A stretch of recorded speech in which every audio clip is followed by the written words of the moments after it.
streaming live on YouTube.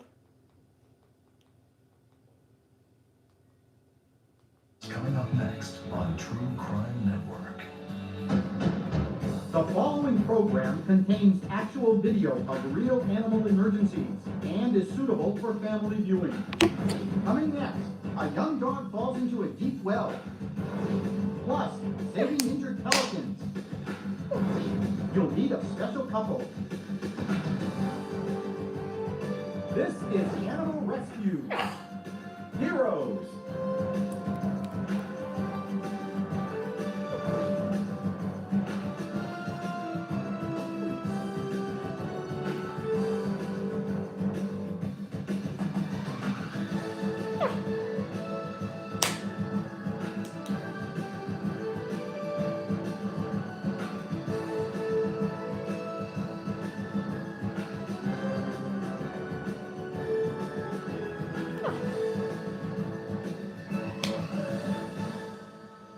Thanks for joining us. I'm Alex Payne. In North Carolina, a young dog named Azalea goes for a walk in the woods with her owner, but something unexpectedly happens. The emergency that Sunday afternoon was that a dog had fallen into a well, and my wife, who shoots news and listens to the scanner, had paged me about 3:45 and said that a search party was being formed to rescue a dog that had fallen into the bottom of a 60-foot well. For a while, it even appeared that the call might have been a hoax, but after about 30 minutes, the owner of the dog was located, and we learned that the well was near an abandoned home deep in the woods, over a mile away.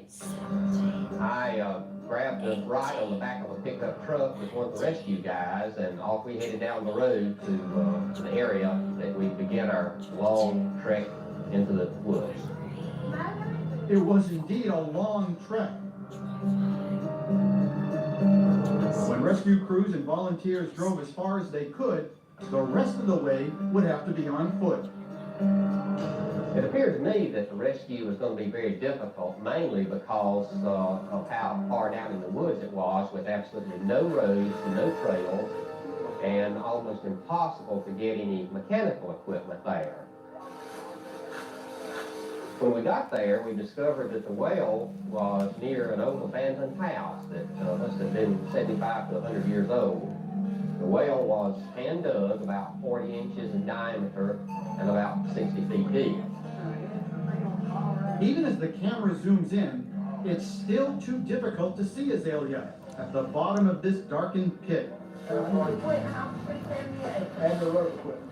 And the road equipment. And ours. And ours. Most of us there realized that unless a rescue could be accomplished, that the dog definitely would perish. The equipment arrives. And now the rescue crews from Upper Cleveland and Lawndale set up for this unique rescue. It's rare. It's something that we have to train for. We do a lot of training on it because it's, like I said, the actual instruments are rare, so we just need to be able to put the skills into use when we have to do so. The crews continue their preparation.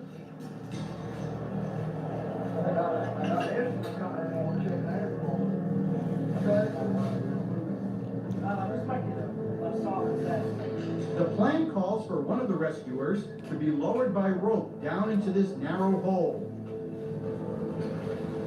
Accompanied by an additional rope and harness, his job will be to secure Azalea so she can be hoisted out to safety.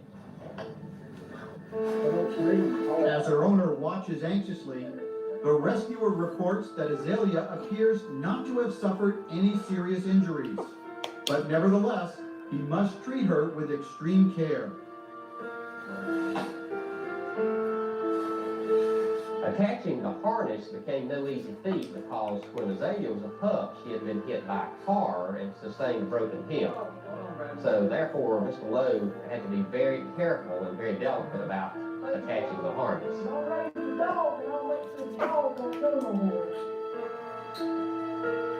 Every member of the rescue team waits patiently and with cautious optimism that this operation will end successfully. Go ahead. All right, just a little bit. All right, hold. All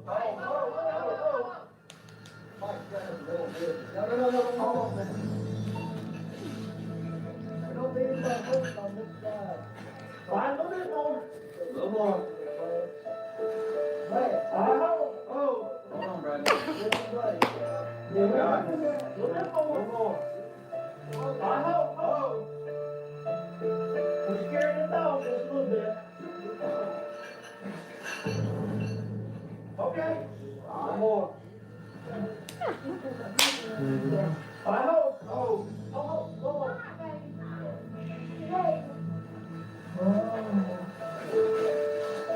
Slowly, Azalea rises closer towards the top, as the rescuer and his crew carefully maneuver the pooch up the narrow hole. All right, just a little bit, not much. Hold.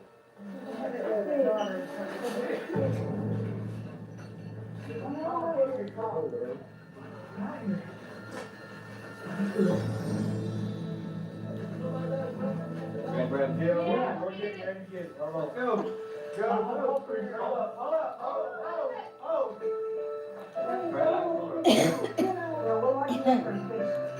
Not too good back more out in the water.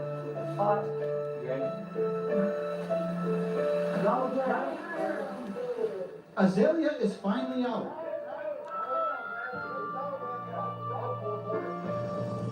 The rescue is complete, and her owner most grateful to these unselfish emergency workers and volunteers. We were a happy and relieved group.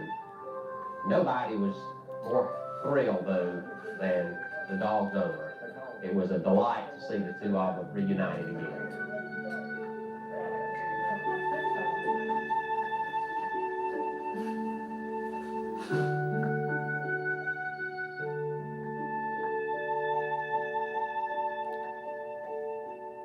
A happy ending thanks to many selfless individuals who came to the rescue of a young dog in trouble. Next, a special husband and wife team up to save thousands of injured pelicans. 2/3 of the pelicans we deal with come in here under their own power, either walking, swimming, or flying. Well, Louisiana, the state I live in, is the Pelican state. Some things are good to lose. Improve location. Metabolism, but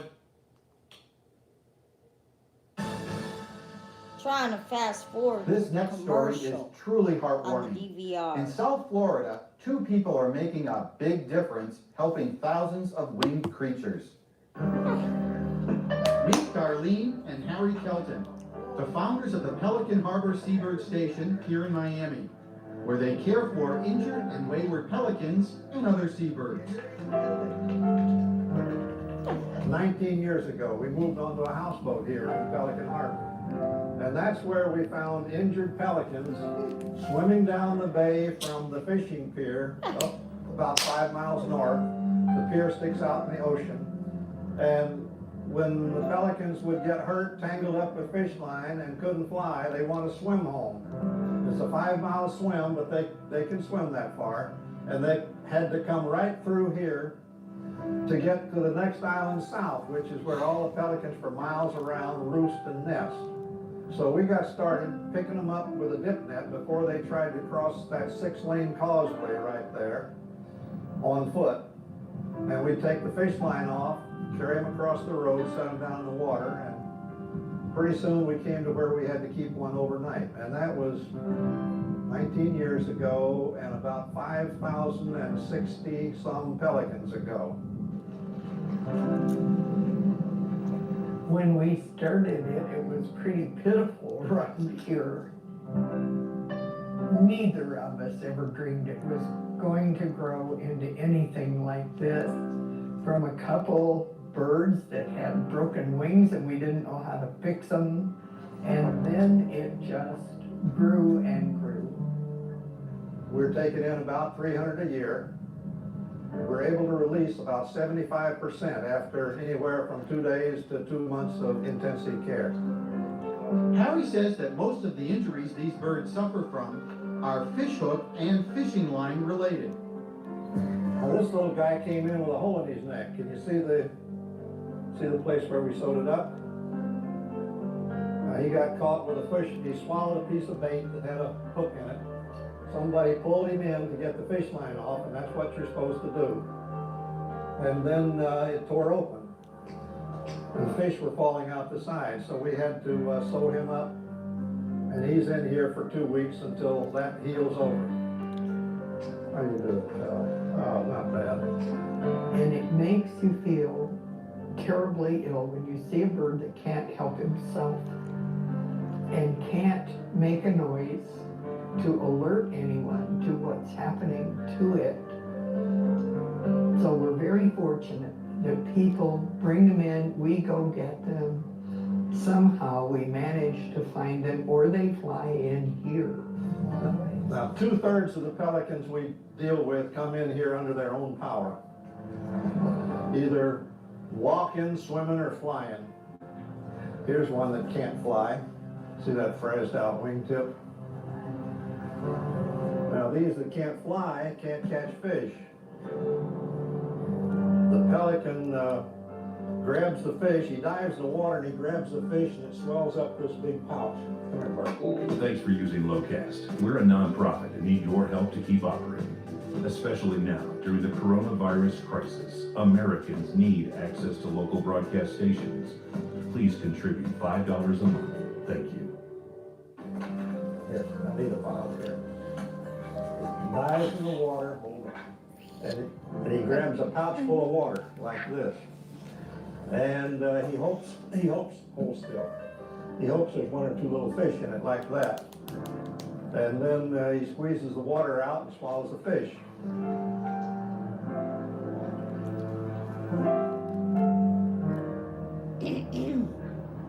These are pens where we have the permanent pedestrian pelicans, the ones that'll never fly again.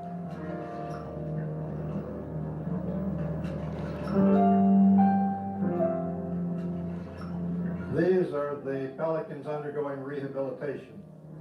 This little fellow right here with the feathers picked off the back of his neck has a hook right down at the bottom of those feathers. And we're just going to x-ray it and watch it. So as long as he's not upset by it, we're not upset. Some folks say that maybe the pelicans are spreading the word around that this is just a big luxury resort. There may be some truth in that, but I think what happens is the free-flying pelicans on their way home fly over here and they see other pelicans standing around, and so they stop in to see what the attraction is. And at mealtime, our policy is feed the needy and skip the greedy. So we try to feed the injured pelicans and skip the freeloaders. Animal Rescue returns right after this brief break. When we open the gates, pelicans do not rush out, others rush in. $19.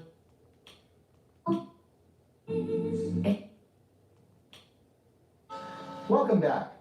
When most people retire, they want to enjoy the easy life. Not Harry and Darlene Kelton, who founded the Pelican Harbor Seabird Station.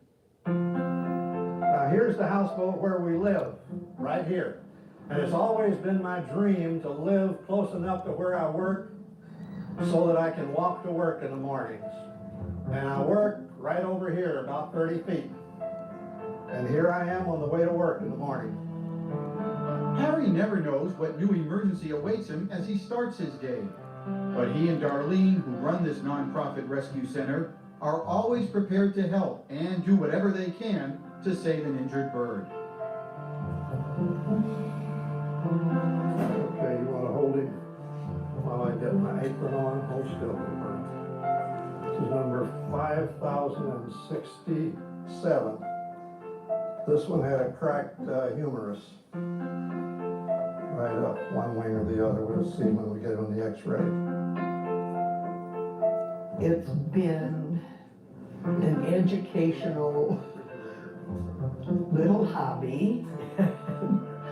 I I never dreamed that a gal from Wisconsin's gonna wind up in Miami, Florida, rescuing pelicans.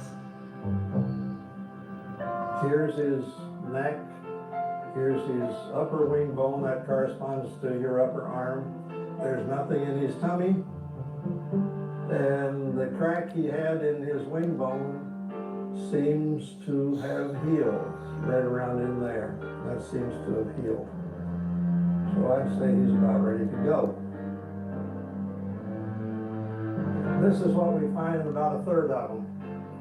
There's fish hooks, like here's one right up here. That's inside the esophagus. This one is in the outer surface of the wing. We didn't know that until we did the x-ray, took it out. Here's some fine wire that's attached to this hook. And that little white spot is bird shot, where somebody shot him with a shotgun. Now here's one with a big hook in his tummy. And here's the hook right here. In here, we have a It sample of says some of the animal typical stuff rescue, we take real off the pellet. emergencies involving These animals and the Lures people with who the help treble them. hooks usually lodge on the outside And of the bird. see how it says Any place they touch justice the bird, they will up there? immediately That's snag. because True Sometimes we Crime get two birds Network hooked together used on to one lure. be Justice Network. These fish bones here come from people who will catch a large fish, fillet the meat off, and throw the bones to a pelican. Now, a pelican can swallow little bones inside little fish, and it doesn't cause a problem. Those bones are soft, about like the bristles of a hairbrush. But these things are pretty heavy and pretty stiff. Pelican's stomach is about the size of a little sausage when it's empty. When it's full, it's like 2 Coca-Cola cans stacked end to end. 12 hours later, when the meat is digested off, the points of those bones are poking at the skin of that little skinny sausage inside that forms his stomach. And that will either block further food from going down, or it will penetrate, whichever comes first. He'll either starve to death because he can't get more food down, or if that penetrates first, then he'll die from peritonitis.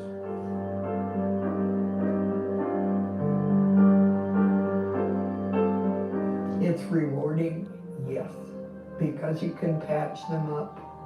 And most of the birds that come in here get patched up, and we say, okay, go wing it, bird. They do.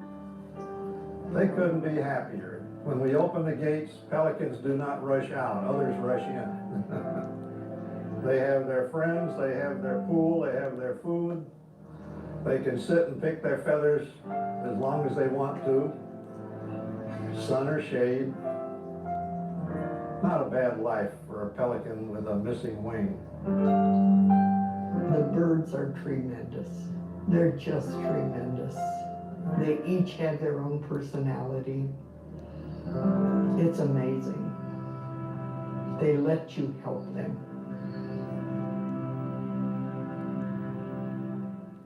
The Keltons are truly a special couple, spending their golden years working every day to save injured seabirds. We'll be right back.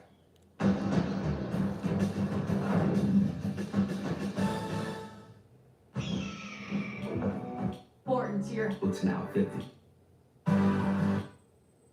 Loves an adjustable sports mask for just Countless animals are voluntary efforts. Watch compassionate individuals help animals in trouble. Learn about different critters and the dedicated people who care for them.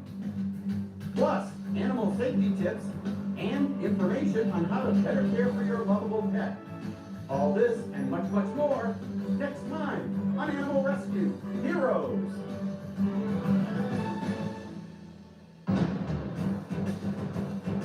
See, it's over now. Oh, they showed a zebra. That's pretty.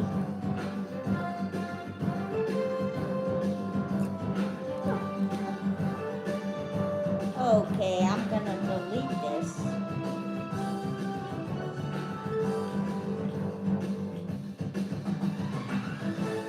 Oh, they have a tiger.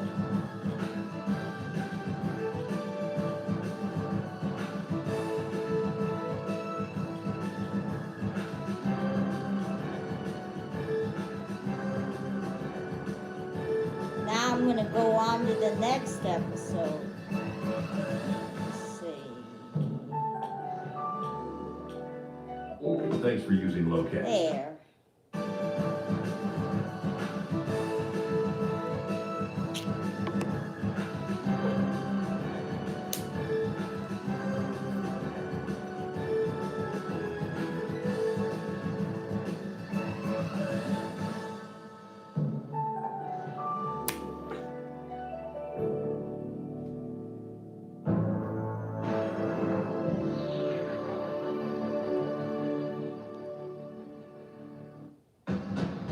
The following program contains actual video of real animal emergencies and is suitable for family viewing. Coming next, famous chimps are saved. Plus, an unusual primate finds a home. And a canine with a special nose. This is Animal Rescue. Heroes.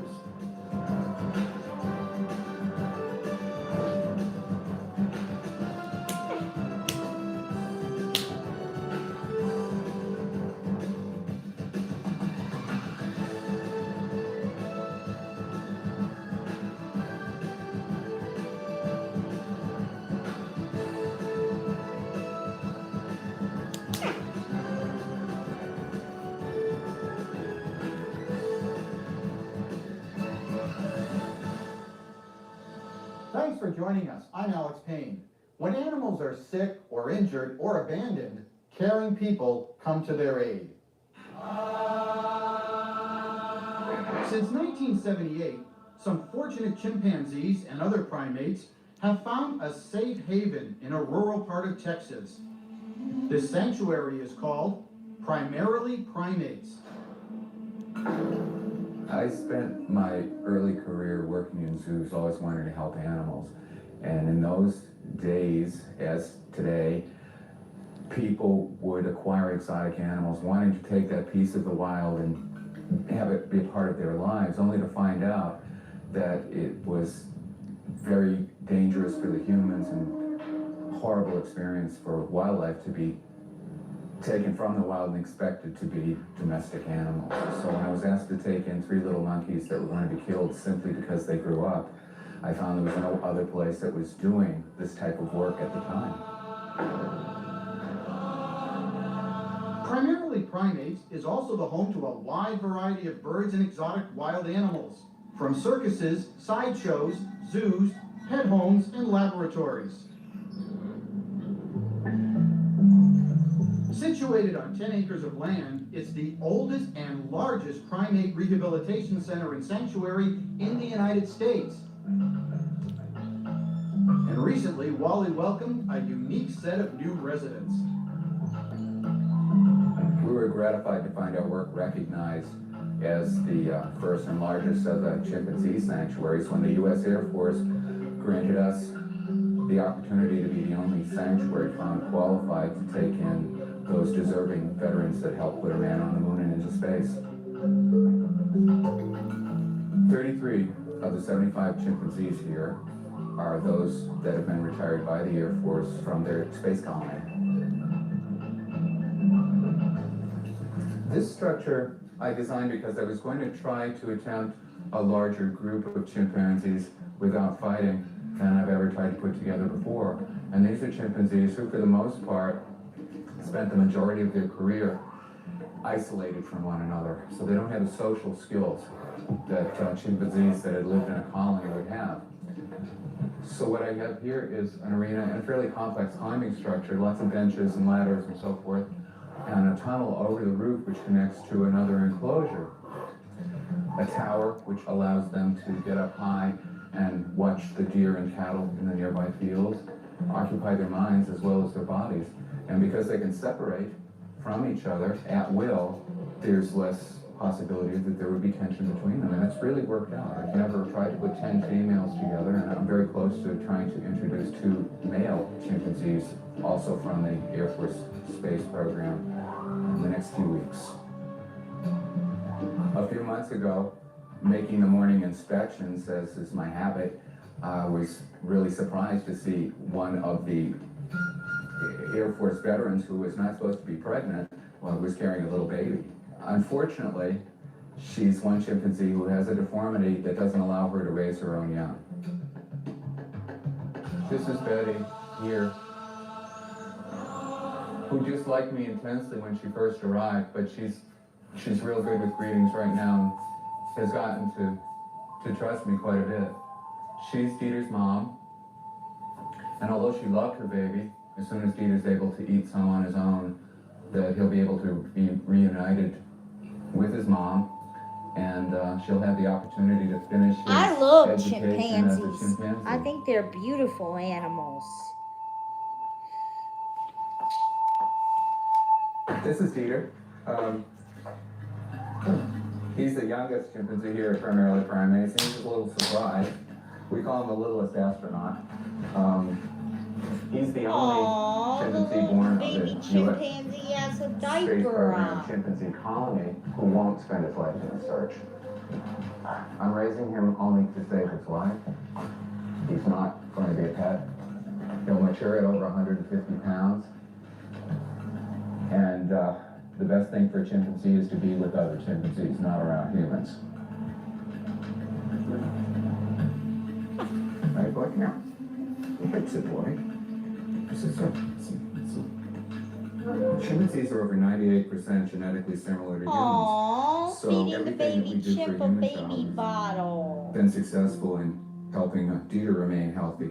This is a milk formula, human milk formula, that most people would use with their own babies. Come here. What's that? Hey, think about it. Take your finger, take it to my mouth. Want to show your teeth? Here. Yeah, there you go. There you go. Dieter cries if he's lonely or upset or hungry. One can almost understand why chimpanzees capture the hearts of so many people when you have the experience of living with a magnificent creature like little Dieter. You know, Alex, we're only taking care of him this way because we have to. The best thing for him would have been to stay with his mother, but she couldn't feed him. He's like a little baby. He is a He's little baby. He is a little baby. He's an example of a little baby of man's closest relatives. It really makes you understand why chimps are so like us. When you get to live with them, when you get to care for them, the similarities are mind-boggling.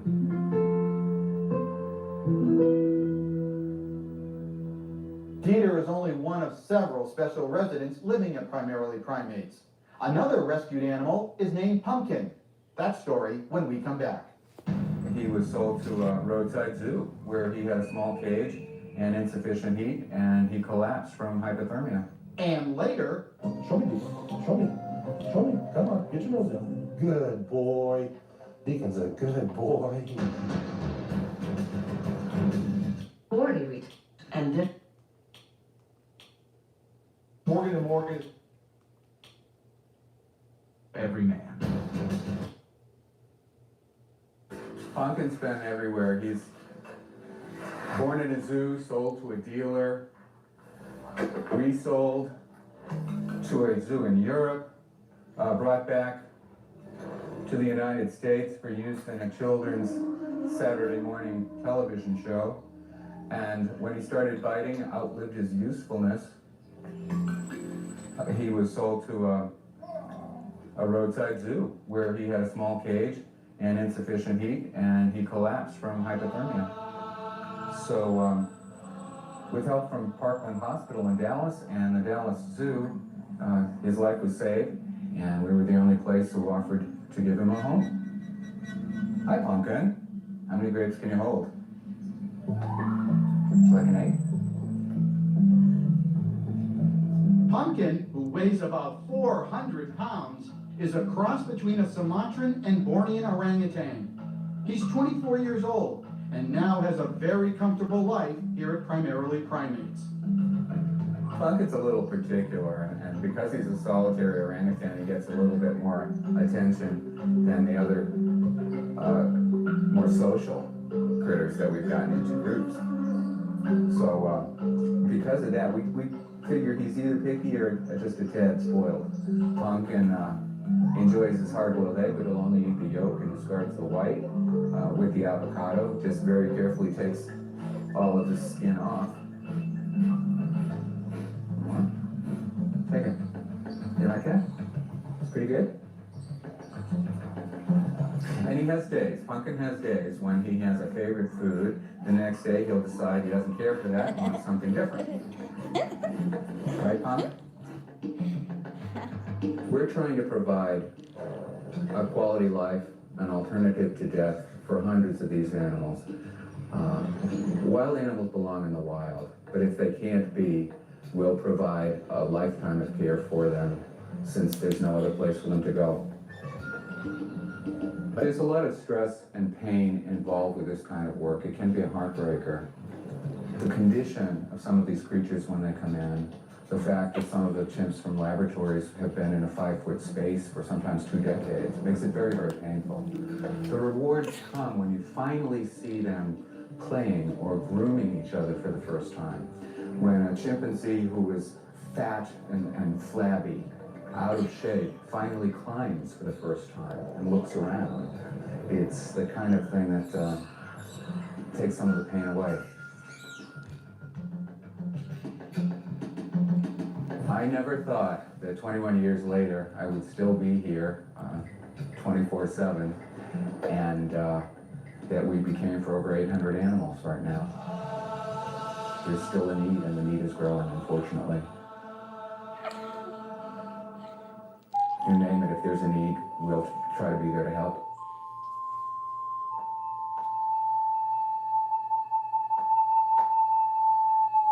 Primarily Primates has provided sanctuary to exotic animals for more than 2 decades and operates thanks to the generosity of caring friends.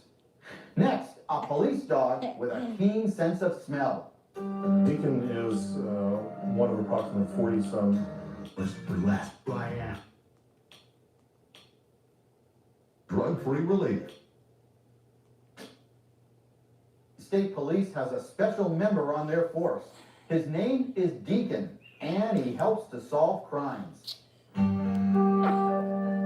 Deacon is one of approximately 40-some accelerant canines is what terminology we use for them.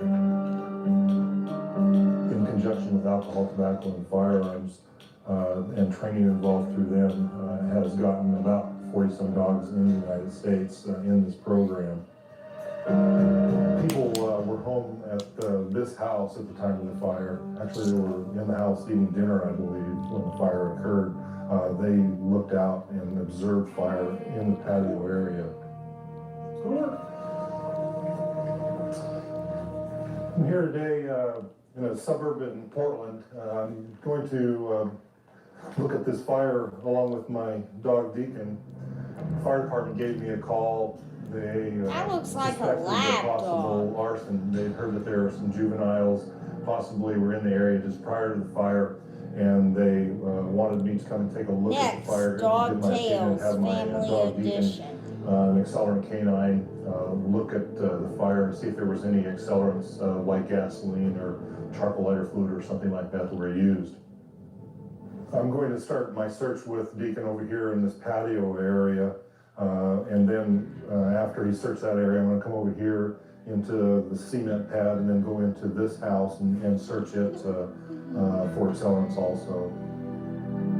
What I do before I take him into a burn structure is I calibrate him on 2 drops of gasoline. It's like police officers use radar. It's like to make sure the instrument, in this case the dog, is working properly. What I'm going to do is put 2 drops of 50% evaporated gasoline down on a rock over here. I'm going to bring him in and make sure that he alerts to it. We use 50% because it's close to what it becomes and goes through fire, and also gasoline is still pretty much the product of choice for arsonists. You can see behavioral change. You can hear him blow out when he finds something. He's sitting, he's trying to make eye contact with me. You can see his ears are up. There's an attitude change there. He's showing me that he's found something and wants to be rewarded for it. Show me, Deacon. Show me. Show me. Good boy. Deacon's a good boy. And a good boy. And then I'll feed him right at the source. My hand's right on top of the rock. So as he's eating, he's also smelling the 2 drops of gasoline. Show me, Deacon. Show me. Show me. Come on. Get your nose down. Good boy.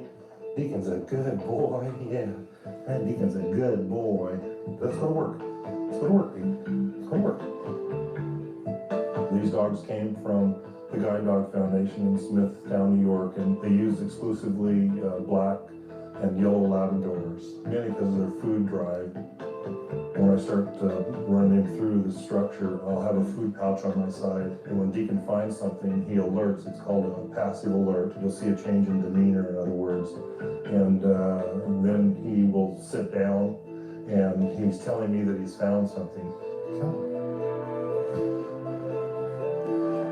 I'm hearing him inhaling and exhaling a lot stronger. He's found something.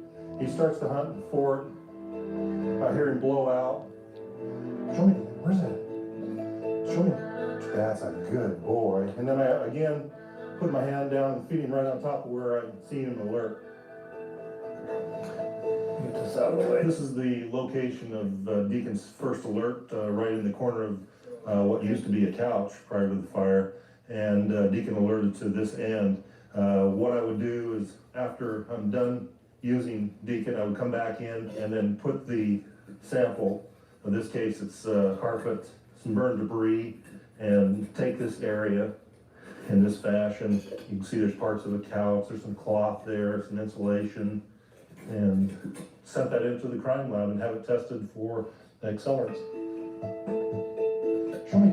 About 90% of the samples that are submitted to the crime lab using these dogs come back positive for some type of accelerant. It's just, again, a much more successful way of finding the accelerant and leading to prosecution.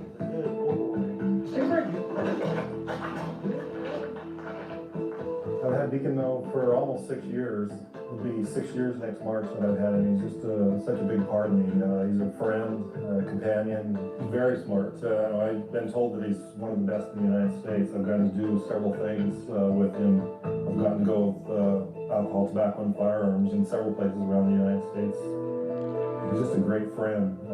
And of all the dogs that I have known going through the program, he's just one of the most laid back, special dogs that's ever gone through the program. I love him very, very much. He's just a big part of my life. It's going to be a hard day when I don't have him anymore.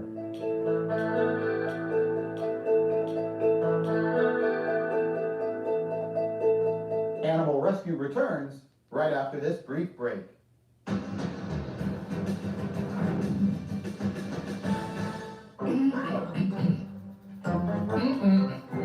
Let's see what we can build today. Here's the tape. Free detail. Patient, so you. Thanks for all this and much, much more.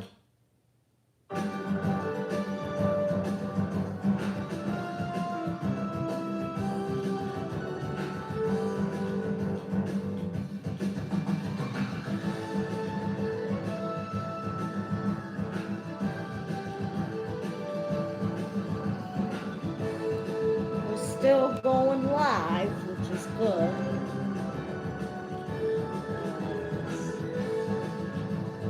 Dog tails.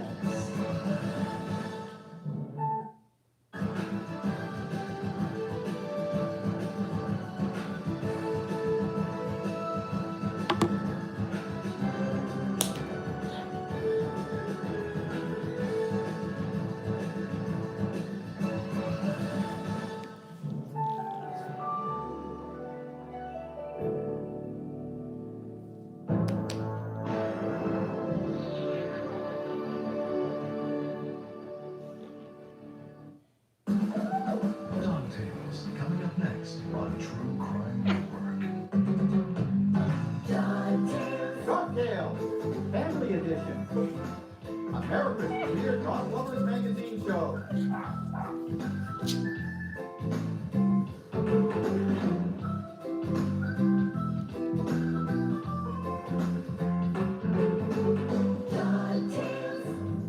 All the latest news from the dog world.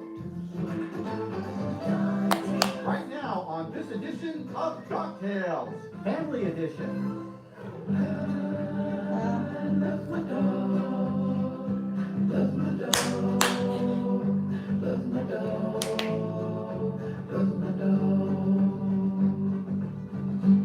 Meet the Denham family from San Antonio, Texas. Proud owners of a mixed breed pooch they adopted named Shaggy. We got Shaggy from the Animal Defense League here in San Antonio this past Christmas. My oldest daughter, Caitlin, who's been working with the Animal Defense League, had noticed him in their internet posting about him needing a home. Shaggy happened to be the pet of the month then, and I read his story, and I started crying, and I called my mom and my sister over, and I was like, come read this, and they read it, and my mom started crying, and she's like, we have to go meet Shaggy. So my sister and I actually went up there and met with him, took him out to the dog park and played with him for a little while, and we just fell in love with him, and about a week later, we brought him home. He's 9 years old, and they were having a very hard time adopting him because of his age and also the fact that he has hip dysplasia. And being a big dog, 65, 75 pounds, it was a lot for the family to feed them. So we decided that we'd go out and meet Shaggy and see how it interacted. And he was great. Drug Alice all over the place there when we had him on the leash, and he just, as you've seen, he has no enemies. He's just the most loving dog I've ever seen. Shaggy, for me, has become just another member of the family. He has basically taken over our life as another child for my parents and another sibling for me. And a lot of that Shaggy symbolizes for me is that hope for other animals to have the same type of family that we have with him. Part of our family was missing when we had lost our other dog. And while we had gotten pure breeds before, we had heard very good things about the animals of the Animal Defense League. And we know that these are animals that need a home.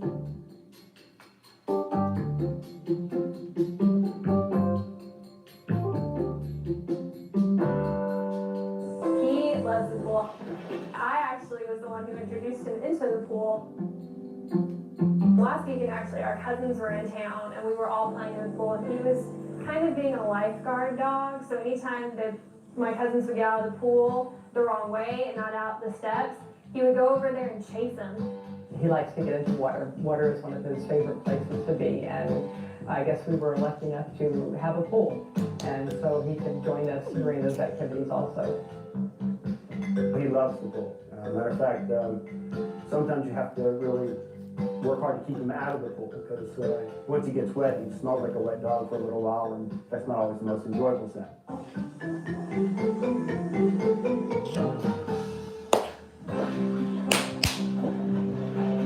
He is a very affectionate dog. He loves for you to just go down and lay with him, and he'll come up and just sit next to you, and he wants to be with people. So anytime he goes to a different room, he follows you so that he has somebody with him. So he's very affectionate and wants to continue, always wants to give you love. It's gotten to the point where we can't imagine having life without Shaggy. He thinks he's a lap dog, and he would be jumping up on the couch with us. Every time that we get there on the couch, he'll kind of sit there, he'll put his head up, and he'll whine until you pat the couch, and he jumps up and he'll have his head right in your lap, and he has a tendency to move us right off the couch. He's been the best dog ever, and it's like he's lived here his entire life.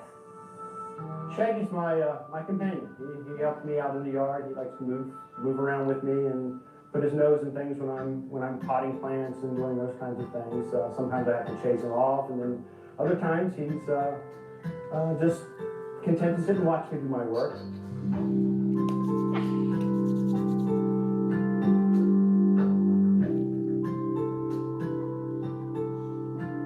He's just a big, lovable dog, and we're really fortunate to have him in our family.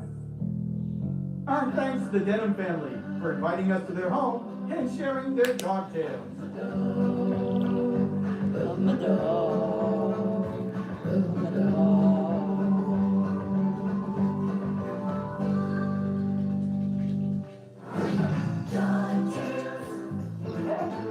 Next up, our Spotlight Breed, and much, much more on Dog Tales, Family Edition. Non-attorneys here. Well, free membership kit. Found. Here's one we really need to reunite with his family.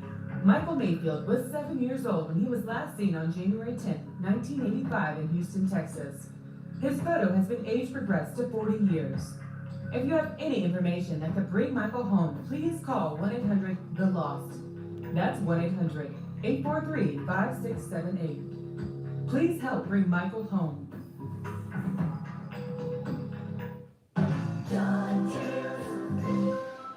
Family Edition.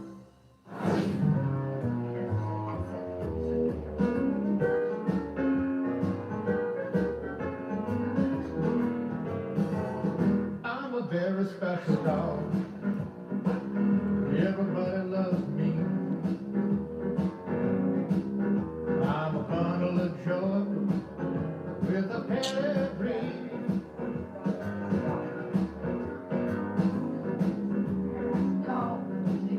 The Australian Shepherd is a medium-sized, medium-coated breed. They're usually very good with children if they're raised with children. They have an exceptional amount of stamina, and they're very, very agile dogs. The Australian Shepherd is a very intelligent breed and also does have some guardian instincts. They do very well with their own family, but they can be aloof with strangers, and that's a very important thing to remember. If they're not socialized well early on, they will not necessarily adapt to new people very easily. With some Australian Shepherds, if a stranger were to come in the house, the dog would definitely be protective of the house if the owners aren't there. Typically, if the owner is there, the dog is very welcoming of new people. There's a couple of reasons why I love Australian Shepherds. One is their intelligence. Two is the way that they look. There are no two Australian Shepherds that are ever identical, and no two color patterns are the same. So that makes them very individual, each on their own. The Australian Shepherd is good if it's raised with children. I actually, as a breeder, try not to sell to any families with children under 10. I think they do better with a little bit older children. They do require early socialization and early training. I wouldn't leave an Australian Shepherd alone with a small child unsupervised just because the child could get knocked over. They're very rambunctious and high energy dogs.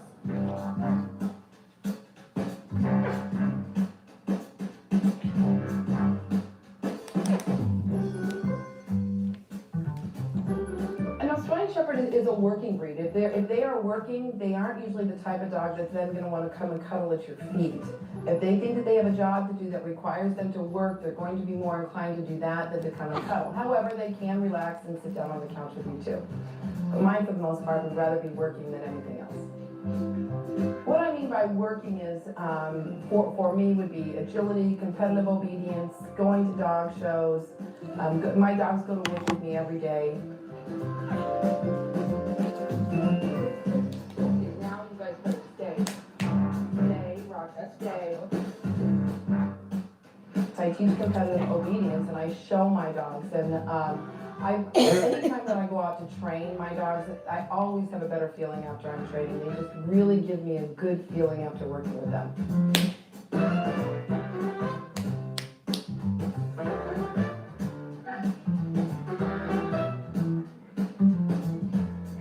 They're a medium-sized breed. The females are usually about 40 to 45 pounds, and males can range from about 45 to about 55 pounds.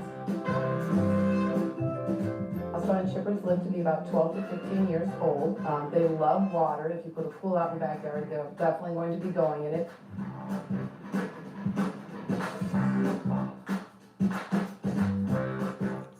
They are a family dog and they need some sort of exercise, whether it's walking them every day, doing agility, doing obedience with them. Australian Shepherds are a shedding breed. They usually shed their undercoats twice a year, require brushing, and a vacuum cleaner. The thing that I enjoy the most about my dogs is their level of energy. I'm a very high energy person. I love to hike, I love to go to the beach. And the thing with an Aussie is you can put them in any environment and they will adapt to it, whether you're in the snow or you're going camping or taking them out just for a walk around the block. They're very adaptable to different situations. Breed Australian Shepherd, USA, typical, very energetic.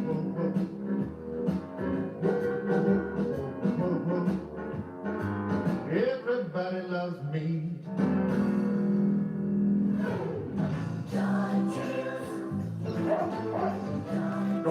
ready. We'll be right back. A dog catching a tennis ball. How about poor colonial pet? Evolve. 1-800-6. 11 years. Animal shelter. The animals that we get, and we get a variety of animals, they come from the Castaic Animal Shelter, which is located close to the jail facility here. And I go over to the shelter twice a week, and we'll pick up the animals through the help of the animal health technician or the volunteers if they have something specific that they want or is in need of grooming, like the Cocker Spaniel who's in bad shape. We're just going to give these two a bath. We're going to check for fleas and ticks since it's that time of the year. And they can go together because they're housed together at the shelter. Here you go. And she's losing a ton of fur. This is your shave. And he is in bad shape, and he's a very stinky boy. But he seems really sweet. Oh yeah, he's much worse. You'll definitely want to wear gloves with him. There you go. I want to have you go ahead and get started on this one here. This is a golden retriever mix.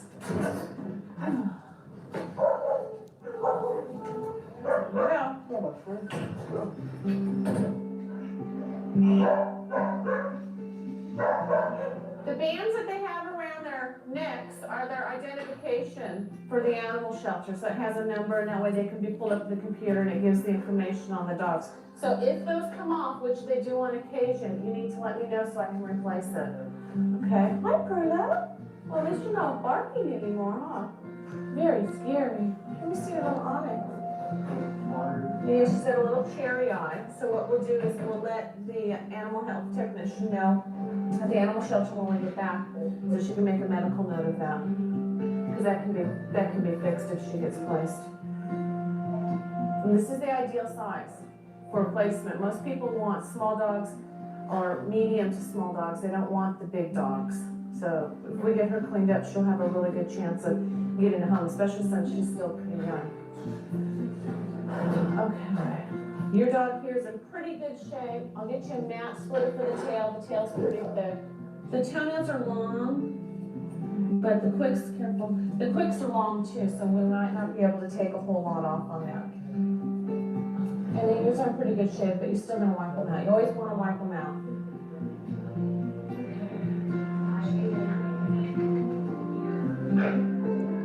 We'll start up here, shave the whole body. There is no tail, but there's a nub, so you want to shave that. Go down on the legs, and then we'll get to the head when you're going to shave away from the eyes. And then we're going to shave these ears too. Look, she's starting to come alive. When she was in the truck, she was barking. She was growling in the truck, weren't you?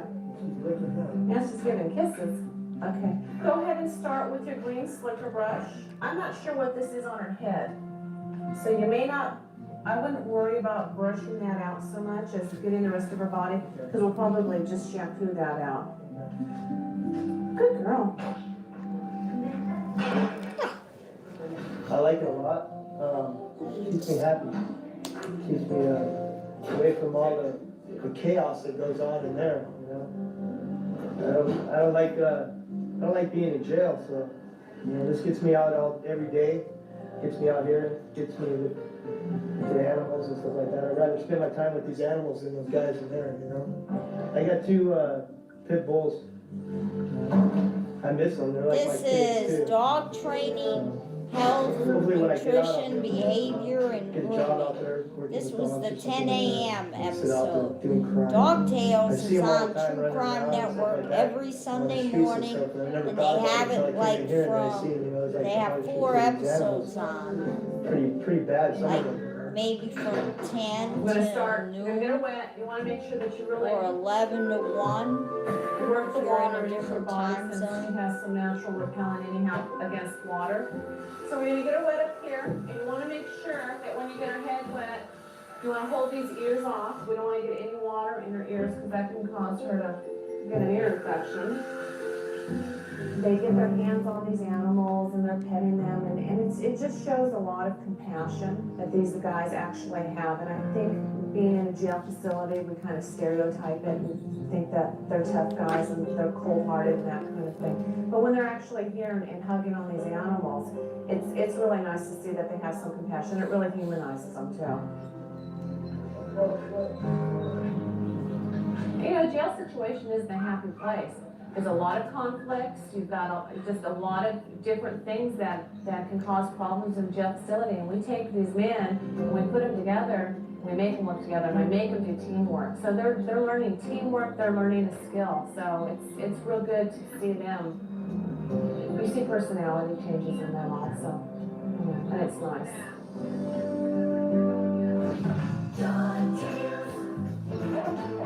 Don't go away. We'll be right back. I don't want to look like Mr. Plain Jude. With Micromist. Care highly recommended by general and orthopedic veterinarians. Immersed in a warm pool, Kathy uses gentle massage and other techniques to realign and adjust vertebrae, relieve pain, and strengthen and retrain muscles. Because the animal is virtually weightless, the pet actually makes the correction on its own. And because the therapy increases circulation to the joints, Kathy says the results occur very quickly and can last for long periods of time. Is that enough for bringing?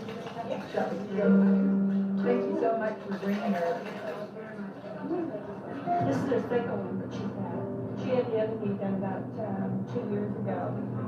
And it's just, well, there'll be 10 weeks for recuperating time on this before she can actually do any playing with the other dogs. But at least she'll be able to be a dog again and not be confined all the time, you know, which they can't really do anything when they have this problem.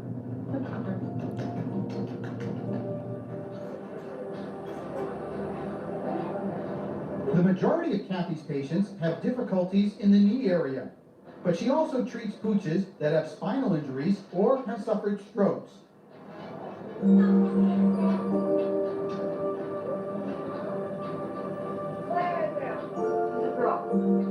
And she started to limp, and at first it was just a mild limp, and I could massage it and it would go away. But anytime she had physical exercise, she would gradually get to the point where she couldn't put any weight on her at all. She was hopping on 3 legs. She had most likely a strained or sprained knee, could be a slightly pulled ligament, but without surgery we wouldn't know. The only way to really tell about ligaments and tendons is to have surgery to find out. My wife was surfing the web and looking for ways that other alternatives, and found Kathy on the web and got in touch with her over the phone. The therapy is divided into 3 sessions. During the first day's session, the animal begins to utilize muscles that may not have been used in years. After the second day's session, the animal is profoundly relaxed, so these muscles can be exercised. By the third day's session, the animal has already begun to build muscle mass.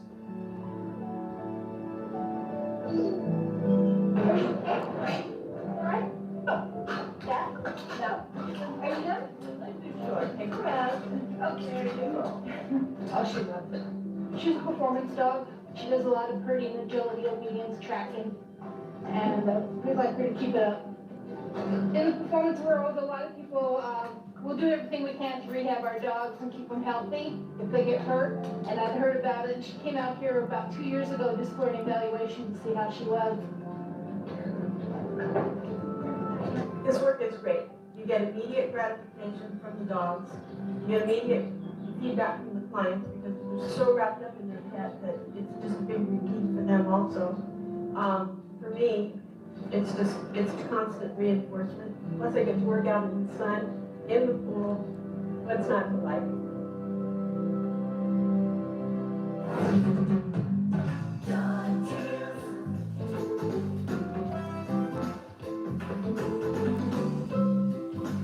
Follow us on Facebook at Dogtails TV.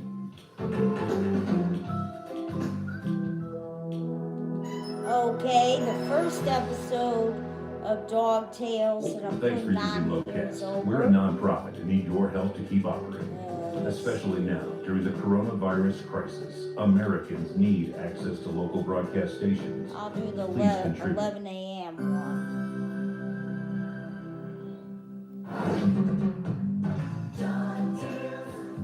probably the 10:30 episode ending. Follow us on Facebook at Dogtails TV. Dogtails, this was from 2017.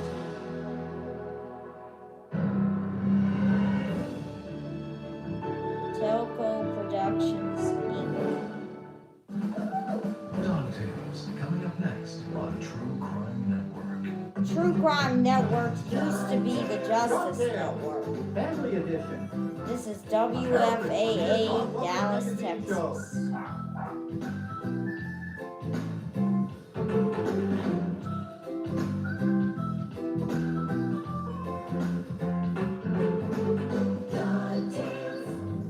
All the latest news from the dog world. Right now on this edition of Dogtails, Family Edition.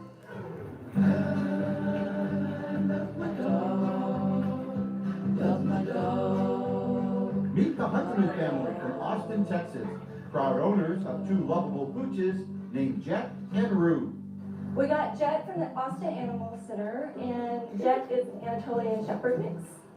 We got both our dogs at the Austin Animal Shelter. I actually volunteer there, and I think it's super important for people to adopt dogs from there, or just shelters in general, as opposed to like breeders.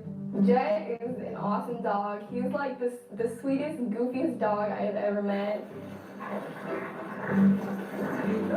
I'll spend like my whole day with like Jetson usually, and he always cheers me up. Jet's a great watchdog. He definitely gets pretty alert when somebody new shows up. He is good to warm up to folks once he kind of realizes that it's okay, but he's been a great watchdog.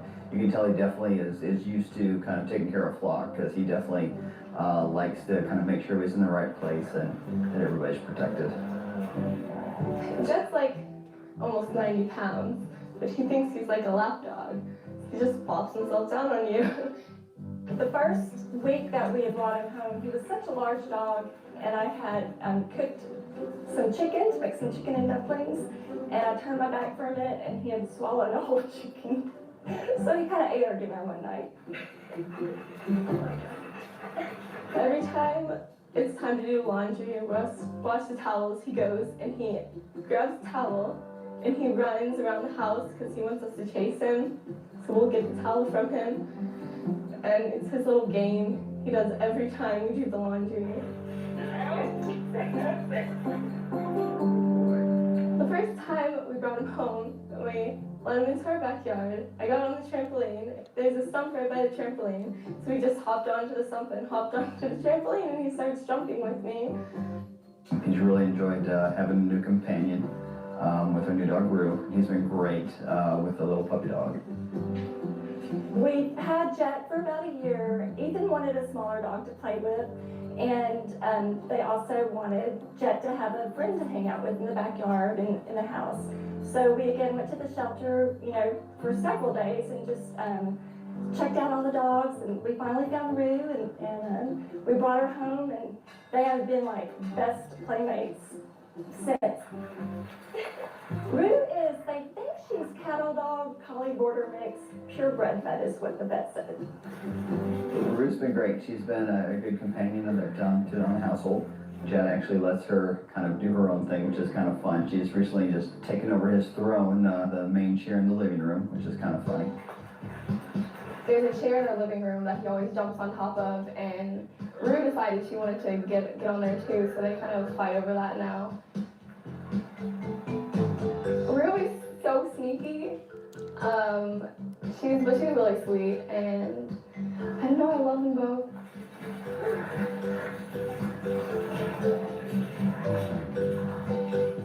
They're incredibly attached to each other.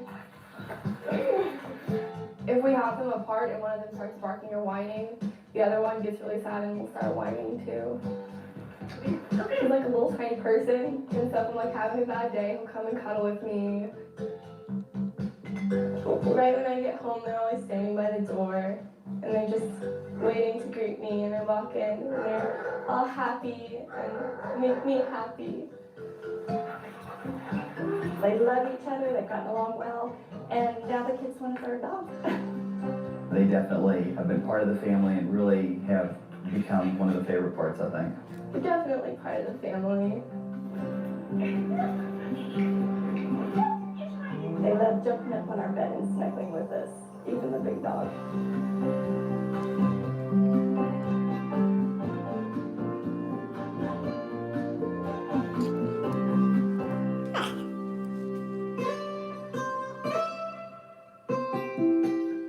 Our thanks to the Hunterman family for inviting us to their home and sharing their dog tales.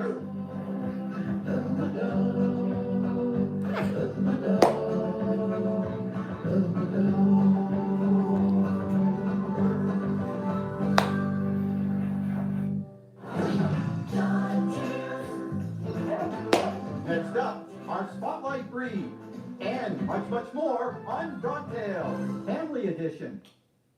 Stuffed up. Or his chick, Pelican. During this whole night. We can empower kids to stop violence. Here's some things you should teach them to do. When they get into an argument, they should settle it with words and not with fists, and certainly not with weapons. They should stick with friends who are also against violence and stay away from the known trouble spots. Kids must trust their feelings. If they sense danger, they should get away fast. Children need to be made aware so they can be safe. Family Edition.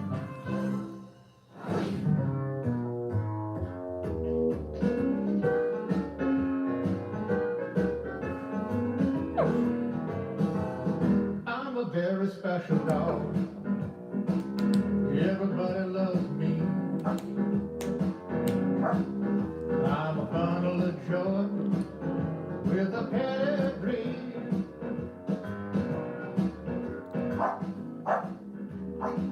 Sophie's breed is Coton de Tuvier. They're the royal dog of Madagascar. They're wonderful dogs. They have a very even disposition. They're very sociable around people and other animals. People often ask me how I got Sophie, since she is a rare breed. I saw a picture in a magazine of a Coton called the American Kennel Club in New York City, and they referred me to people who own them and raise them. And that's how I found her. And she flew to me at 6 weeks old.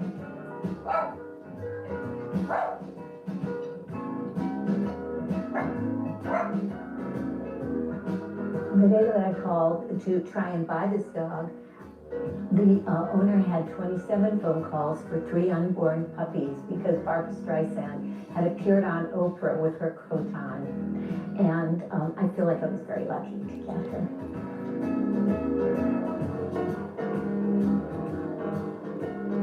People think these dogs look similar to a Maltese. However, her face is much longer than most Maltese. She has a longer body, shorter legs, and of course the tail. This is a wonderful tail. The breed itself originated in Tuvier, which is a port town in Madagascar, and they believe that the dogs were a combination of animals that were on ships leaving from France that shipwrecked and swam shore, and made it with the local dogs and became a different breed.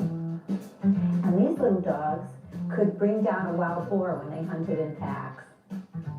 Sophie loves to play in the park. She loves to chase her frisbee. She loves to play with my little granddaughter, Sydney. And, but basically, Sophie is a real lapdog. She is a very cuddly companion.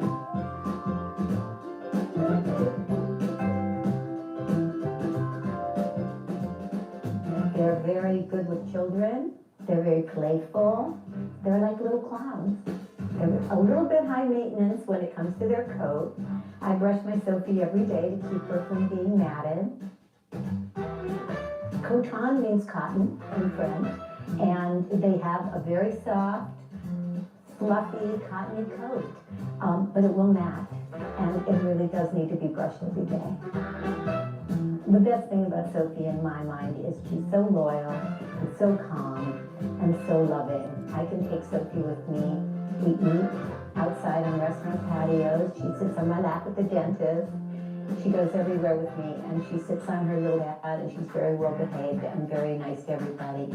I don't have to worry about her barking or snapping. Little kids come up to her all the time, and I feel comfortable when they pet her. I would highly recommend them with kids. They just have to be aware that you do have to take care of them. They have sensitive tummies and high maintenance coats. People who love Cotons are very concerned about puppy mills, and though Cotons are not predisposed to a lot of the genetic diseases that a lot of breeds have, we don't want that to develop in the breed. So get them from a reputable breeder. A reputable breeder will have their eyes, patellas, and hips checked, and enjoy them. They're wonderful dogs.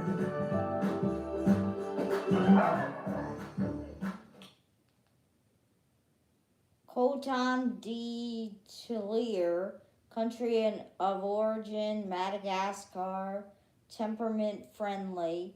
Additional comments, affectionate, good with children, intelligent.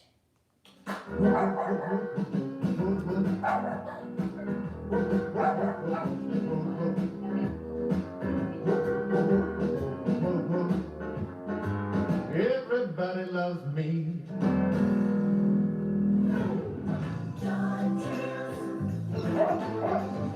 Don't go away. We'll be right back. 95.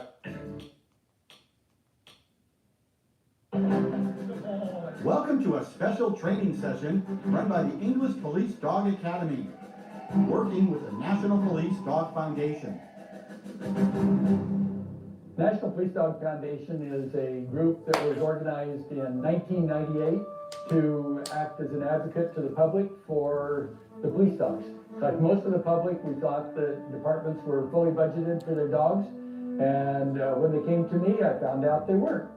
Forward!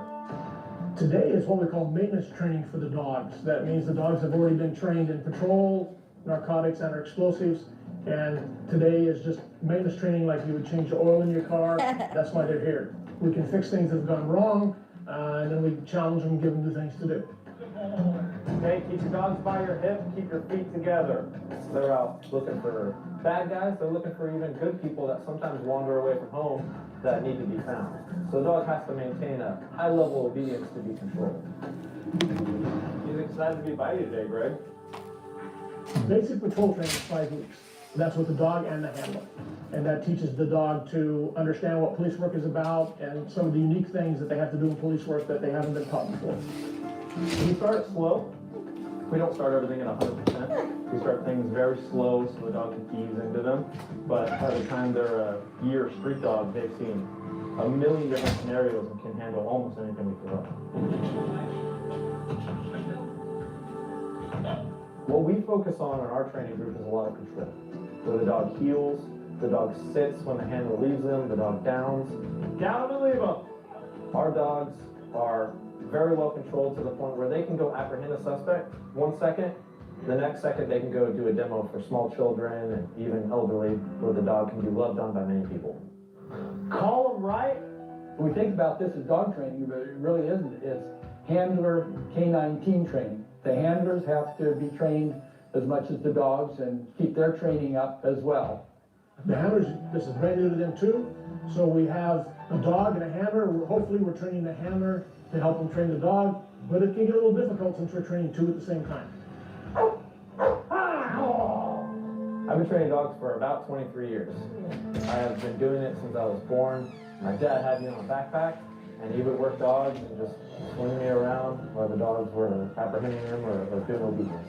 For police work, you need a dog that has high drive, a dog that listens very well because there's many commands we have to teach these dogs. And they have to be willing to use their nose a lot. That's the most precious part of these dogs, is their nose. Their eyes, not so good. They have pretty good hearing, but their nose is the thing that can smell someone hiding underneath the ground, being between walls in attics, out in a huge open area that just looking, you wouldn't think anyone's hiding there. Their nose can detect someone. German Shepherds, Malinois, Labradors. Some of the hunting breeds are used only for detection. Because each dog is an individual, and you have to tailor the training for the dog. There's even difference between the male dog and a female dog. So it's a program that is basic probably for all trainers, but from there you branch out depending upon what the dog needs and the dog's ability to handle whatever you're going to give it. Tactical sit! German Shepherds are really smart dogs. That's why they're used mainly for police work. You see them doing drug narcotics. You see them doing suspect apprehension. You see them doing search and rescue. Their intelligence level is phenomenal, and they're also very beautiful dogs. The ability of their speed, and I haven't seen anyone be able to outrun a police dog yet without a head start.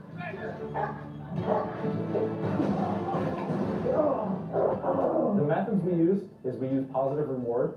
So the dog does something, it gets a positive reward for doing something else. So you'll see the dog will go apprehend a suspect, and the handler call the dog back to him. You'll see him pull out a toy, boom, the dog gets that toy. So they know, hey, there's always a positive reward for what I'm doing. Right now, what we're putting on him is a full suit. This is the best equipment you can use training a dog because it teaches them that anywhere on the body is available to apprehend a suspect. They have the stomach, the thighs, knees, back, butt, shoulders, everywhere. We put a helmet on him to keep him protected because that's his most vital part of his body is his face. We want to keep that looking good. So when you see most work, they have a sleeve on, and that just teaches arms. This teaches everything. You can see he's completely covered. He's got a neck roll. His arms are covered all the way down to his ankles. We wear boots too, keep their feet protected because some dogs do come off and try to nibble on some toes a little bit. But you can see, completely protected, and that's why we use this. Without the dog, we would not catch as many crooks as we do. They're hiding, they're doing stuff, and we just can't find them. We can't find the explosives, we can't find the narcotics. The dog, in that respect, is worth I don't know how many officers. We can search a building in a tenth of the time that it would take officers to do that, and they just perform a very good function. We try and think of it as many training scenarios as possible so that when it happens on the street, both the officer and the dog say, this is easy. We did this in training. We know exactly how to do it. And they can be deployed into just about any scenario out there that is a real life call. The handlers take the dog home. There's a bond there that, just like a human partner, if you were to spend every day with them, you become very attached. And the dog has the same feeling towards the handler. They become a family dog. We like that. They can be a police dog, but yet they can still be a family dog. You can have people over the house. You don't have to worry about the dog biting them. If you looked at them at their house, you would swear they were just a normal, average house dog. We take him to work with us, and he socializes with all the other officers. He comes in and out of the car with me. He goes a lot of places with me. He socializes with the public. As soon as it's time to call him into action, he's ready to go.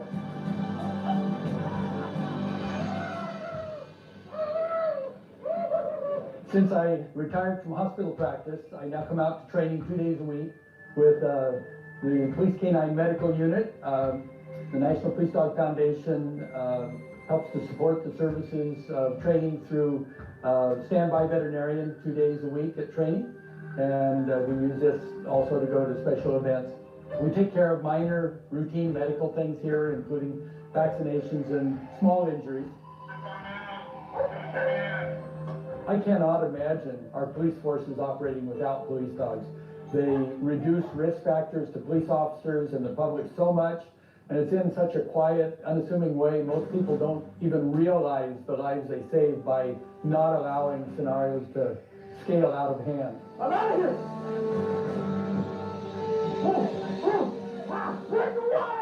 A lot of these dogs are funded mainly through donations, which means the police department doesn't give the money to take care of these dogs. The handlers have to go out and raise the money just to get their police dogs. So for the dog to be out there helping the community, that is basically a cycle that you have. The community donates to the dog, and you're able to get the dog out there to protect you. I hope I'm making a difference. These officers and deputies call me with stories all the time saying how someone's grandma walked away and the dog was able to find the grandma a couple miles away, and they reunite the family. Lost children that wander away. Bad guys that do, bad things, they're able to catch those. And I feel that when I'm out here training them, it helps them on the street be able to find those guys. And you know, I'm not really there like the officers are, but I'm kind of in the background, and it feels pretty good to feel that way.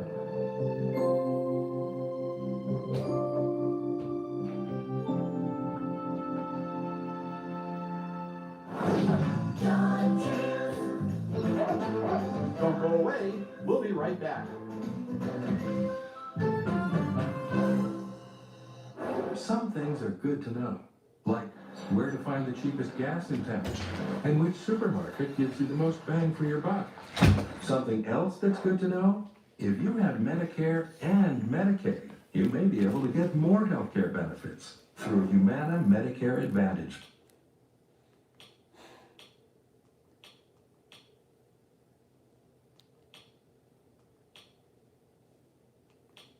Family Edition. Dogs evolved from wolves approximately 15,000 years ago, and although they are very much their own species today, they still have a lot in common with wolves. Like wolves, dogs prefer to live in groups called packs. But unlike wolves, a modern dog pack may consist of a family and just 1 or 2 dogs.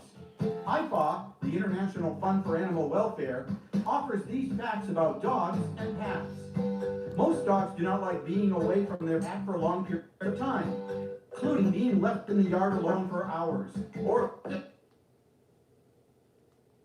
at home while you go to work.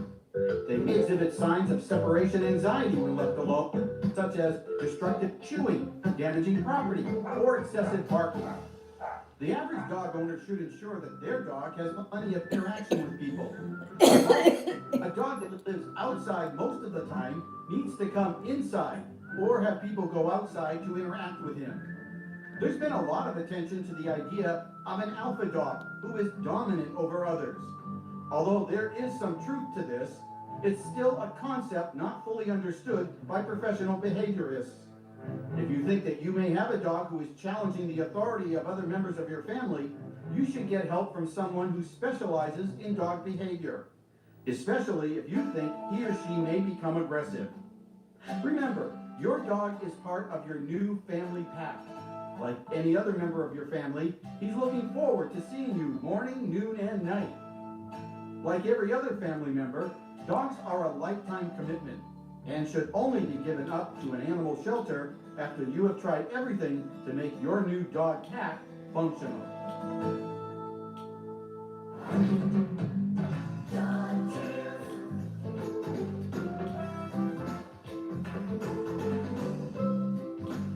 Follow us on Facebook at Dogtails TV. 2017 that episode was filmed. Now this is going to be my last episode of Dog Tales.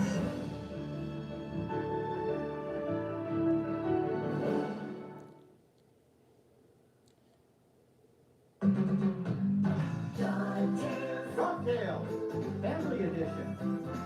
America's premier dog lovers magazine show.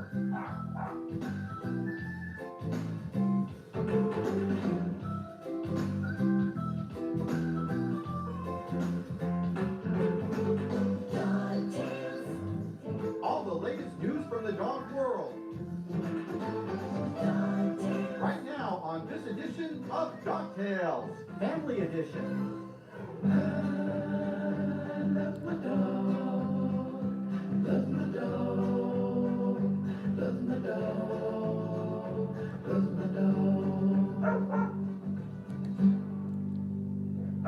Meet the Dunn family from West Hills, California. Proud owners of a yellow lab named Blazy and Romeo, a mixed breed. We got Blazy when she was 8 weeks old. Even though she is in reasonably good shape, she does like to wake us up sometimes late at night to go outside. And not necessarily because she needs to go, but you know, come down there at 3 o'clock in the morning, open the door, and she'll just lay out in the tile. Like, thanks. Romeo's our rescue dog. He's a lot younger, don't know exactly how old he is.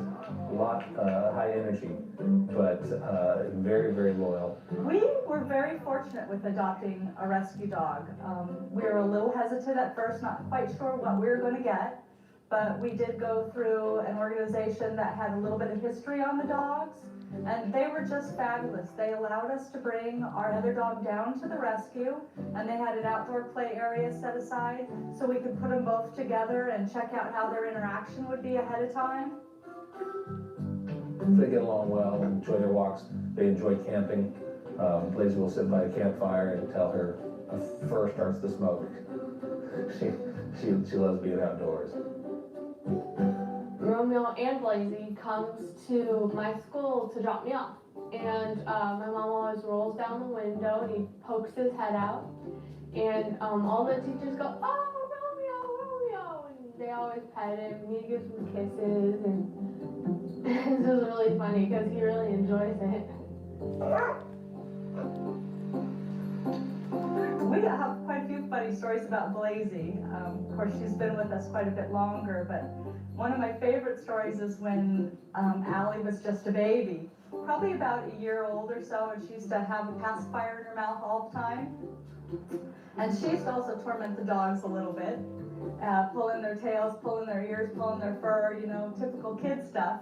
Well, I guess one day Blazy decided she just had enough about it all, and she walked right up to Allie and looked her in the face and pulled that pacifier out of her mouth. And at first our reaction was, but then we saw Allie's look of, and then, it was pretty funny.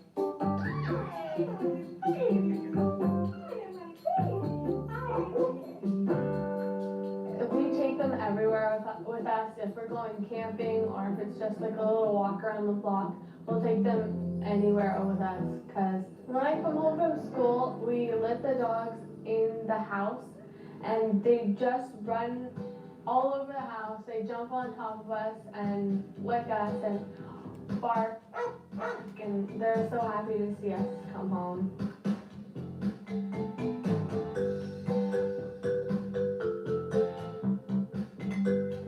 Blazy likes to sleep out a little bit more, but for instance, you know, when it gets to be playtime, kind of at dusk, Romeo will run up and down at Blazy, and Blazy will kind of sit in one spot and then pivot. As he runs around her and comes back, she'll pivot again. So they still manage to find playtime. One day I came home from work and I got a message on the answering machine from the Terminex man who said, "Can you please get my belt back from your dog?" And I thought, what? So I look and there's a man's belt sitting in our laundry room. So I call the man back and I say, "I have your belt, but you know what happened?"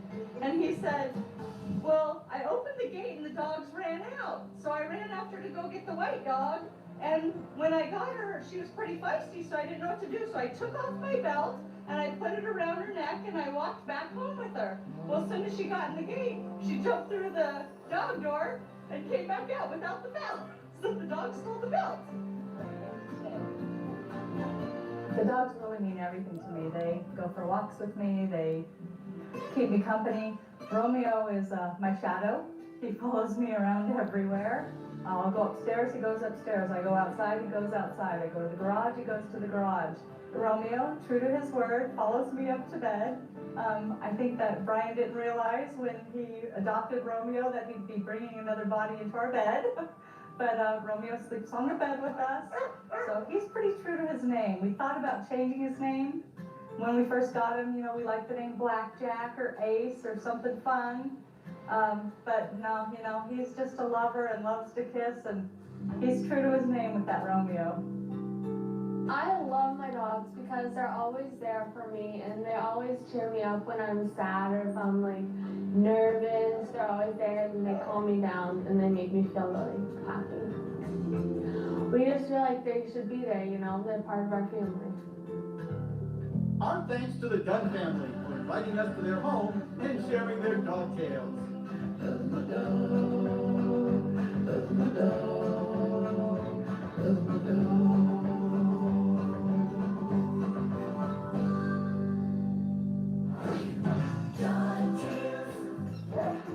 Next up, our Spotlight breed, and much, much more on Give you more vision. The App Store and at Every man. We're Border Collies are part of the herding group, and they're bred to do herding. And they've also become really popular with the people that do dog sports, whether it be agility, herding, frisbee, dock diving, fly ball. They're really highly driven, active dogs. So they're good for a family that has probably older kids, not little kids, because you see the herding instinct come in when you have little kids, and they're healing and nipping at the kids, and a lot of dogs are placed into rescue because of that. But they're great dogs for people with older kids or adults that don't have kids that want an active companion that they can commit some time to get the dog enough exercise so that it doesn't become destructive. Border Collies live to between 12 and 15 years. They're active dogs, and they stay active throughout their life. So if you come across an older dog that's looking for a home at 7 or 8 years old, some dogs would be considered old, but Border Collies are really in the prime of their life, and they've got plenty of good active years ahead of them. The traditional Border Collie is black and white, but today we've seen red and white, red tri, blue merle, black tri, and those are all variations of the traditional black and white Border Collie that most people associate with the movie Babe.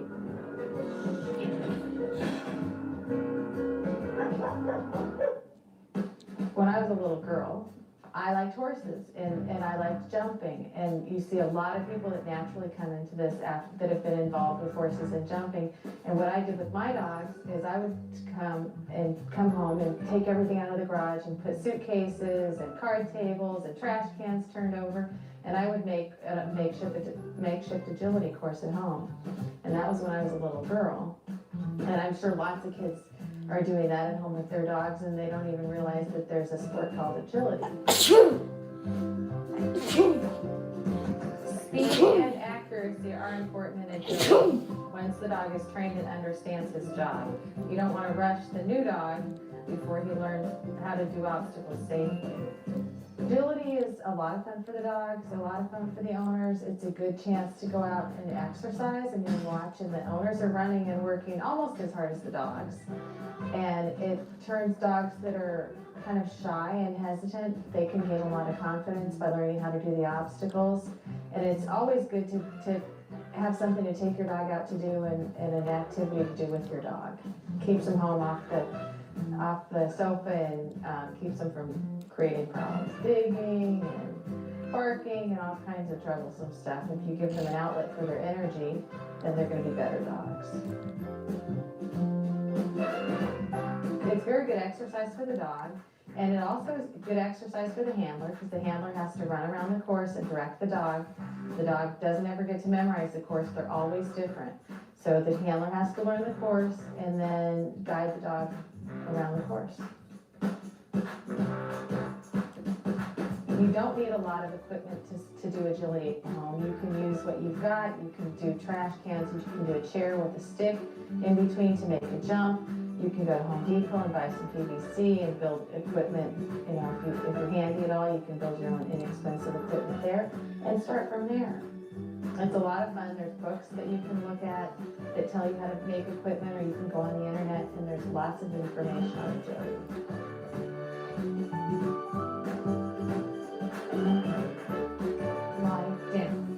They have a whole program for junior handlers, which are kids that are 18 and under, that they have their own class so they don't compete against the adults. But a lot of times the kids are so good and so athletic that they're out there competing with the adults and beating them.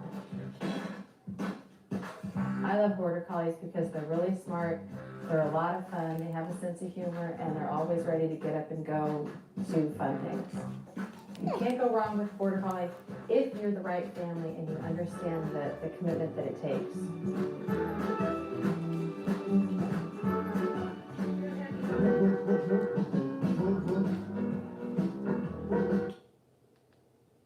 Breed, Border Collie. Country of origin, border of Scotland and England.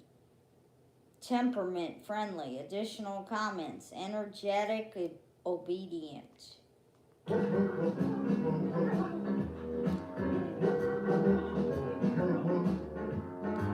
Everybody loves me.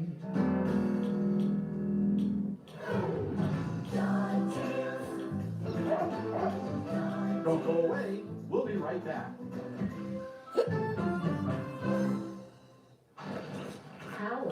poor colonial pen coverage. Let's transfer up. It killed over 35,000 people, and a lot of those people had dogs. So the dogs were left without owners, and they were just ravaging the street trying to get something to eat, biting people, and it created a real problem in Sri Lanka. I'm the director of vet services for the SPCA Los Angeles, and the World Association for Protection of Animals actually gave our organization some money to send me and a technician over to Sri Lanka to teach the Sri Lankan veterinarians some of the techniques that I use because I'm an expert in spay and neuter. So I went over to try to educate them on how they could do it faster, more economically. And it was really interesting working with the Sri Lankan vets. They all did speak English, and they were so welcoming to me. I was a little nervous. I didn't want to go in and tell them what to do, so I was really impressed with their surgical technique. Here in Southern California, these visiting Sri Lankan vets are learning how Doc Halligan operates on her own turf. I'm here with Dr. Manjula. She's one of the veterinarians that I worked with in Sri Lanka, and she's come all the way to watch me do some spays and neuters with surgical steel, which is the type of suture I use. Why do you use steel? Well, I like the steel because one, it's a lot cheaper, and two, it seems to be safer and it's faster, so you have less accidents or problems with the steel. The organization in Sri Lanka that we're working with is called TAPA, which stands for the Tsunami Animal People Alliance, and they're out there on the streets of Sri Lanka helping those dogs who otherwise would not get help. It's a big problem, stray dogs, and it keep on increasing the population. So I think we should have a mechanism to control the population. I was living in Sri Lanka at the time of the tsunami and became interested and involved in helping the animals after the tsunami. There were many people helping people, but not that many helping animals. We've done about 37,000 animals so far, and about half of them are owned animals, half are what many people call stray dogs. We call them community dogs. They live in one place in the community, they're part of the community, but no one actually owns them. Here it's an exchange of sorts to give ideas, for them to pick up new ideas that we can take back to Sri Lanka to use, and to see how we do things here, and then adapt it to how they can do it there. Okay, so let's go out to the cottages. I've got a great dog. His name is Winston. 9 months old, and it's a poodle. That's good. Yes, and so we'll go neuter him, and I'll show you how to use the steel. Okay, come on.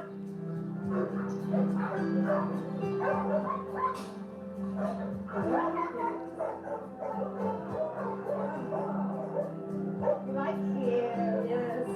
Look at him. Oh, let's pull up. We have the heated tables. These are $3,500 each. And it's a heated table because a lot of the animals get hypothermic. You don't really have to worry about that because it's so hot where you guys are at, but it's a big cause of mortality in surgery here. Dr. Rashawn, let's weigh our patient because we dose by weight, no cheating. These are, okay, go ahead and put them on the scale. Okay, so 11 pounds, 15 ounces. Okay, great. That monitors his heart rate and the percent of oxygen that he's receiving. I hate to say, but we're done. The thing about me is that I didn't invent this. I learned this from going to a conference because they, the SPCLA wants me to be on the cutting edge. So it's really nice that, someone's helping me, I'm helping her. Like we're all colleagues work together to try to make it better for the animals. How you doing, Winston? Buddy? Okay, so look at him, Winston. He looks cute, huh? They woke up really good. Yeah, very quickly. Yes. Come to normal. We had a great time with her and we learned some new things. Actually, the setup is different from here, but it gives us we can take some things from here. And we got to experience using some new materials that we are not normally using. It's really important sometimes to look at the global picture. I think Dog those of us who training, have a little more health, of an obligation nutrition, to behavior, and look grooming. to those organizations that Justice have a little Network. less. True Crime And we are Network. very proud and honored to be able to participate. It's an ongoing problem, and I can't wait to go back because it changed my life. Going there It's and like helping and feeling like 10-14. they're making a difference for these people that really appreciate it.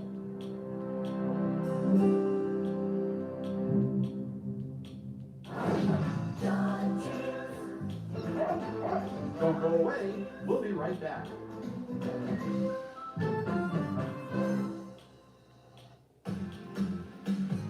I switched to consumer cellular because I wanted flexibility and I wanted savings.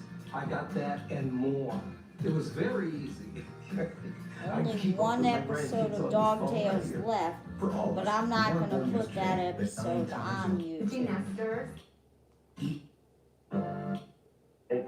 To the patient, the drugs that we do recommend is sitting home antibiotic, wrap the dog up in a little towel or a blanket, get to know the dog trusts them, and they're able to do a very good job. Hey girl. The technicians that do this probably do 15 to 20 dogs every day, and they're trained and skilled, and they have a great rapport with that patient and do a wonderful job. She's very good. There are certain patients that are going to require an anesthetic, and those are the patients that have abscess teeth, have abscess gums, have tumors in the gums, or have teeth that are cracked or that are giving the dog a lot of pain.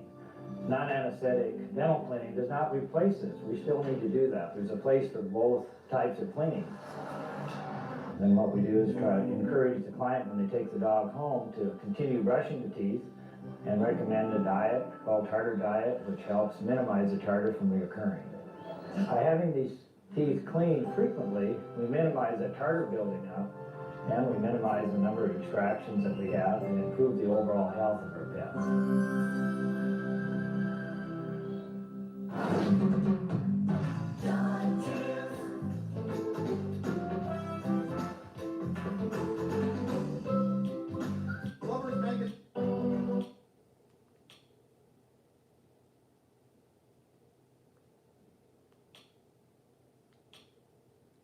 See, I got young Sheldon on here. For more animal rescue videos and dogtail videos, hit the big red button and subscribe. Peace out, YouTube. Hit the like button too if you like the video.